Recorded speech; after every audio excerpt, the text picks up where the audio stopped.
Et on termine avec le livre de Smart Job, un titre qui nous a interloqué, l'efficacité viking. Bon, on se dit que ça se passe à peu près dans les pays du Nord, probablement en Suède. Inspirez-vous du modèle suédois pour votre entreprise. Géresso éditeur, Hervé De Villers est notre invité, il en est l'auteur. Hervé, quelques mots, et même plusieurs, sur votre livre, juste pour resituer le contexte. Ce modèle suédois, vous l'avez exercé, expérimenté, parce que vous avez travaillé en Suède. Vous êtes d'ailleurs marié, et vous le dites dans le livre, avec une femme suédoise.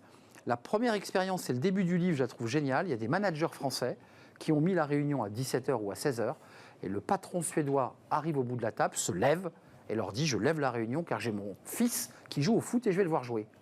Est-ce que ça dit quelque chose de la manière dont les patrons suédois, les managers suédois regardent leur travail ? Alors tout à fait. Alors donc mon nom est Hervé De Villers et donc effectivement j'ai vécu 7 ans en Suède. J'ai eu cette chance. J'ai adoré travailler en Suède et j'ai été très impressionné par leur efficacité. Mais là vous parlez en fait dans le modèle suédois d'un élément très important. C'est l'équilibre entre vie privée et vie professionnelle, effectivement. Donc je raconte, en fait, bon, c'était même pas à 17h, hein, c'était à 15h. 15h, ouais, c'est très tôt. Déjà, je pense que c'était la filiale française avait organisé une réunion, donc avec un des patrons d'Ericsson, je crois que c'était à 14h un vendredi après-midi. Déjà, un vendredi après-midi en Suède, l'été, c'est un peu compliqué d'organiser une réunion. Et à 3h l'après-midi... il lève le camp. Il lève le camp parce que son fils va jouer au foot. Donc, mais ça, c'est tout à fait accepté en Suède. C'est-à-dire que si vous avez, par exemple, un enfant malade et que le père doit rester à la maison, il n'y a absolument aucun problème. Si vous devez partir pour écouter le récital de votre fille à 2 ou 3 heures l'après-midi, ou aller vous faire couper les cheveux, il n'y a absolument aucun problème. Au contraire, quand vous vous occupez des enfants, ça veut dire que vous êtes quelqu'un de bien. Vous êtes quelqu'un en qui on peut vous faire confiance. Ce qui est différent d'en France. Hein. Absolument. Et même, je raconte cette anecdote où quand ma fille est née en Suède, et quand j'étais voir mon manager pour demander un congé parental, moi, j'allais lui demander quelques semaines en pensant que c'était déjà beaucoup. Un peu sur la pointe des pieds, à la française. Exactement. Et puis il me dit, mais écoute Hervé, sois sérieux, si tu veux être un bon père, tu prends entre 4 ou 6 mois. Et c'est ce que j'ai fait. J'ai pris 6 mois pour mes 2 aînés. Ça a bouleversé complètement mes priorités, ma vie. Donc l'équilibre entre vie privée et vie professionnelle est vraiment un élément important dans ce modèle suédois, ce modèle de travail. Alors j'avais peut-être mal interprété le mot efficacité, mais c'est un mot qui revient souvent quand on parle du modèle suédois, et on comprend que c'est l'équilibre vie pro, vie perso qui crée l'efficacité. Vous parlez aussi quand même d'un système bureaucratique plus léger que le système français, et vous dites qu'il y a une facilité pour régler un certain nombre de tâches administratives qui sont beaucoup plus simples en Suède.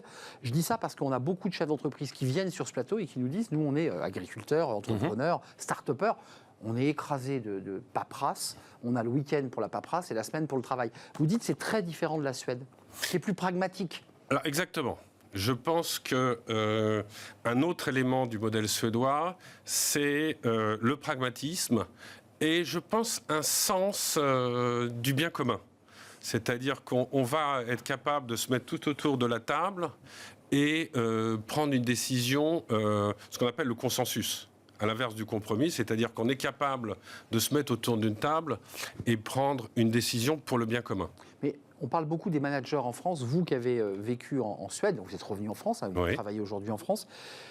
C'est quel type de manager qui est en Suède ? Parce que vous nous donnez un exemple très concret. Tiens, prends 4 à 6 mois, occupe-toi de tes enfants. Mais jamais ça n'arrivera en France. Non, je sais.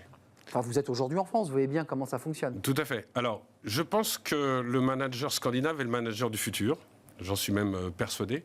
C'est un manager qui est focalisé sur l'humain, où prédomine l'intelligence émotionnelle. En fait, juste une anecdote. Quand j'ai commencé à travailler donc, chez Ericsson, mon manager venait me voir tous les jours pour me demander si j'étais heureux au travail, si j'avais besoin de quoi que ce soit, etc. Très serviciel, en fait, là. Exactement. Mais il savait très bien que il fallait me motiver, il fallait un sentiment d'appartenance aussi, une culture d'entreprise forte qui est très importante là-bas. Oui, c'est vrai. Et donc, avec des marques très connues, on l'a pas dit, mais il y a Ikea, il y a plein d'autres marques. Ah bah il y a Volvo, vous les citez d'ailleurs. C'est un des pays qui a créé le plus de multinationales par habitant. petit pays de 10 millions d'habitants, c'est... Pays pauvre, hein, vous le dites au départ. Hein, c'est un pays pauvre Absolument. au 19e, on ne l'a pas dit, mais c'est un pays qui part de loin. Absolument. Alors, je continue sur le management scandinave. C'est que, en plus, donc... alors, j'étais un peu étonné qu'il me pose toutes ces questions pour savoir si j'étais heureux. Je me suis dit, il doit être un peu fou. Il me harcèle. Voilà. Qu'est-ce que c'est? Et en fait, j'ai compris un peu le secret du management scandinave. C'est que, comme je vous ai dit tout à l'heure, plus on est heureux dans son travail, plus on est motivé. Et donc, plus on est efficace. Ça, c'est la logique qui conduit le manager. C'est une logique implacable, mais il faut la mettre en place. Et il faut l'appliquer concrètement, dans les mots. Et autre exemple, c'est-à-dire qu'au bout de 2 ans, à force de montrer mes travaux à la direction, à force de parler de moi, à force de m'envoyer dans des formations de management, je suis devenu son manager. Et pour lui, ça posait aucun problème, puisque c'était pour le bien de la société. Donc plus de problème d'ego qu'on peut vivre ici en France. Exactement. En France, c'est très compliqué de devenir le manager de celui qui a été son manager. Oui. Là-bas, c'est pour le bien de la boîte. Si on t'a choisi, ça sera bon pour l'entreprise. Un sens du bien commun. Et puis, pas d'histoire de statut social. C'est-à-dire que le statut social n'est pas si important que ça. Je veux dire, si on est un expert reconnu, c'est très bien. Et en France, on a tort, malheureusement, de temps en temps, quand on est bon technicien, bon vendeur, etc., on se dit, bon, bah, là, pour le promouvoir, on va le mettre manager. Mais le manager, c'est un métier.